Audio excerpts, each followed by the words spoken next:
તમે જોઈ શકો છો કે દરેક જગ્યાએ મશીનમાં પણ પાણી ગયેલું છે. મશીનો બગડી પણ જાય, મશીનમાં કરંટ પણ લાગે, પેશન્ટનું મૃત્યુ પણ થઈ શકે છે. આ બધા માટે રિદ્ધિબેનની જવાબદારી રહેશે. હું આ વિડીયો વાયરલ પણ કરું છું, યુટ્યુબ પર પણ મૂકું છું અને હું કોર્ટમાં પણ પેશ કરીશ આ બધા વિડીયો, જેથી કરીને એ બેન જે તુમાકી ભર્યું વર્તન કરે છે, બિલકુલ બેજવાબદારી, બેઈમાની, આટલો બધો પૈસો ઉઘરાયો સોસાયટી જોડેથી અને એનું આ વહીવટ મળ્યો એમને. અને આ વહીવટના કારણે જ આ બધી જગ્યાએ જ્યાં જુઓ ત્યાં પાણી પાણી થઈ ગયું છે. મશીનો 12 લાખ રૂપિયાના છે, જે બગડી જશે તો એમની જવાબદારી. અમારે વારે ઘડીએ મેન્ટેનન્સ એસીમાં પણ આવે છે, એમના લીધે ફોલ સીલિંગમાં પણ પાણી આવે છે. અને આખા અમદાવાદને ખબર પડવી જોઈએ કે રિદ્ધિબેન કેટલા બેઈમાન છે.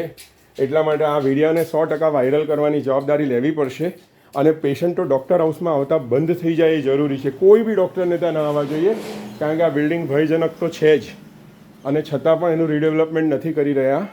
અને રીડેવલપમેન્ટના બદલે એને થીગડા મારીને હજી તો એમને 80 લાખમાં પ્લાસ્ટરનો ખર્ચો કરવો છે. બોલો, બિલ્ડિંગ પતી ગયેલું છે ને એમને 80 લાખ, એકવાર 19 લાખ રૂપિયા ખર્ચો કર્યો, એનાથી એમને સંતોષ નથી થયો.